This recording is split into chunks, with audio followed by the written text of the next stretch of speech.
Kylie Minogue's professional life is a masterclass in endurance. Some pop stars have their time, then they're gone. But Kylie, she's been dominating the music industry for nearly 4 decades, evolving with the times and refusing to be left behind.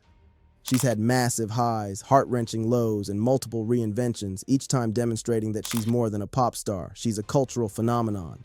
From soap opera ingenue to global pop sensation, career setbacks, personal turmoil, and one of the most surprising comebacks of recent years, Kylie's story is one of tenacity, innovation, and an unbeatable ability to stay current.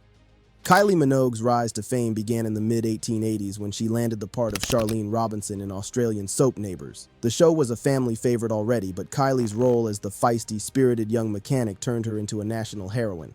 Her on-screen romance with Scott Robinson, played by Jason Donovan, captivated audiences, and when Charlene and Scott tied the knot, it was one of the most watched moments in Australian TV history, with nearly 20 million viewers in the UK alone. Sly hero die.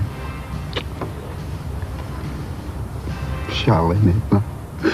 I knew it as soon as the minister said it. Scott, if you I didn't mean it, Charlene. I didn't mean it. But Kylie was not just a television personality. Music ran in her veins. She sang the Loco Motion at a charity event in 1987, and the crowd's reaction was tremendous. This did not go unnoticed by Mushroom Records, who signed her for her first recording deal. Her debut single, The Loco Motion, was an instant hit and spent 7 weeks at #1 in Australia and became the decade's highest-selling single in Australia. This early success impressed British pop powerhouse production team Stock Aitken Waterman, the hitmakers behind artists like Rick Astley and Bananarama. They signed Kylie and crafted her signature sound, catchy, upbeat bubblegum pop. Her first international single, I Should Be So Lucky, was cut in just 40 minutes, but it was a chart-topping sensation, reaching #1 in the UK, Australia, and numerous other countries.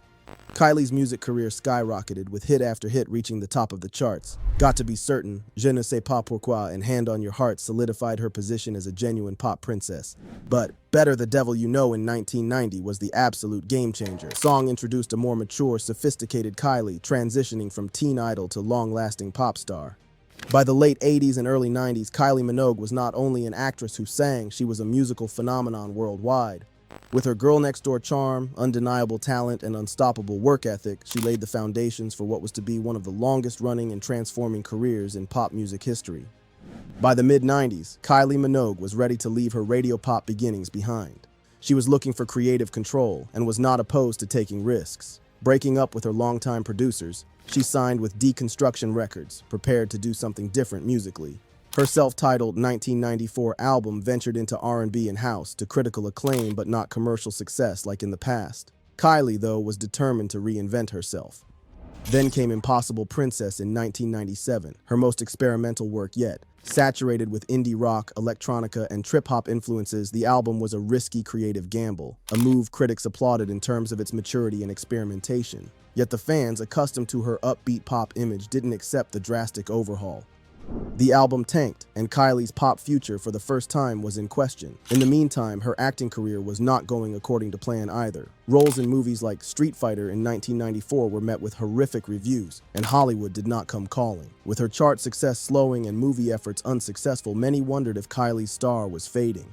But if there's one thing Kylie Minogue knows how to do, it's stage a comeback. In 2000, she returned with Spinning Around, a disco-inflected anthem that rocketed to #1.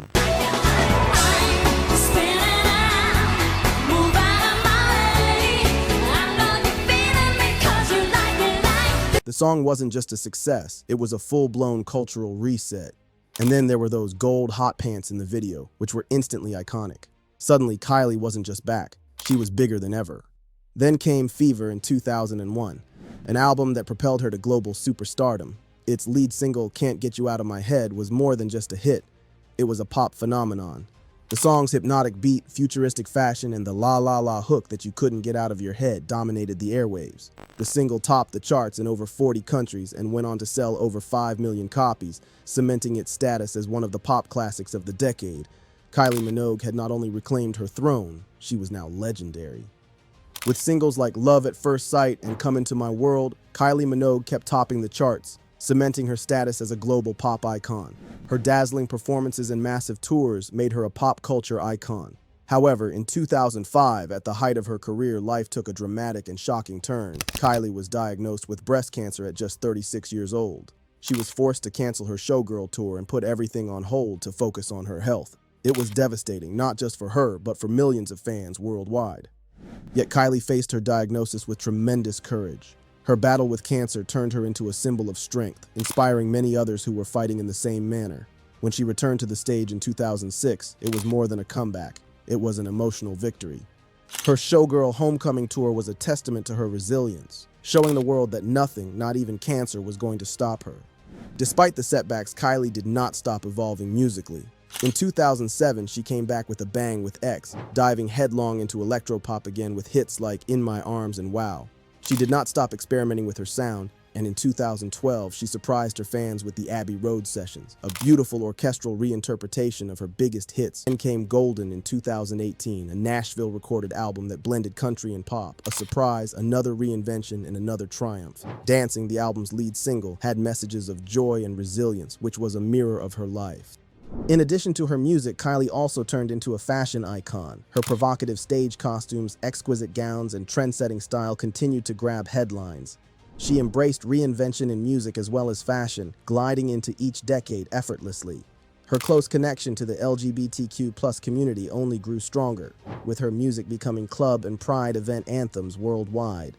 Her unapologetic visibility and support further cemented her status as a queer icon, and she was one of the most sought-after names in pop culture.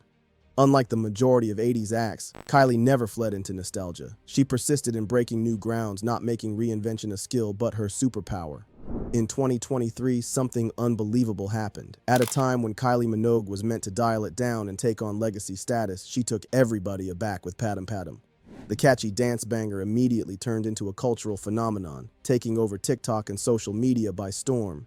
Younger fans who had never heard Kylie before were suddenly entranced. The track dominated streaming charts, pounded through clubs worldwide, and went viral. It wasn't a comeback, it was a statement.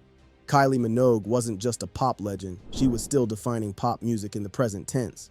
Later in the year, she proved her stamina once again by announcing a Las Vegas residency. The reaction was massive, cementing her status as an unbeatable entertainment phenomenon. Yet Kylie is more than just music. She's a business empire. Her wine brand, Kylie Minogue Wines, was a best-selling phenomenon, and her perfume line further cemented her influence beyond the charts. She's mastered the art of reinvention, expanding her brand while still keeping her artistry present and pertinent. Kylie's professional life is not just a story of pop stardom, it's a story of reinvention and endurance. She's endured each major industry shift, from vinyl to streaming, from 80s bubblegum pop to 90s indie experimentation, from early 2000s dance floor fillers to the viral digital era. And each time, she's adapted without losing what it is that makes her Kylie. Even personal challenges like her well-documented battle with breast cancer only strengthened her resolve. She didn't just return, she thrived. Her ability to span generations is a gift few have. While most artists fade over time, Kylie continues to reinvent what success in the music industry for the long term looks like. Whether headlining festivals, ruling dance floors, or creating cultural moments decades into her career, she's unstoppable. Kylie Minogue isn't just Australia's pop queen, she's a global icon, a trailblazer who has continually reshaped pop music and pop culture. And if the past is any indicator, she's not finished yet. So what's your favorite era of Kylie? Are you all in on her 80s pop staples, her 2000 dance hits, or her more recent viral hit? Let us know in the comments section below, and don't forget to like, share, and subscribe for more music deep dives.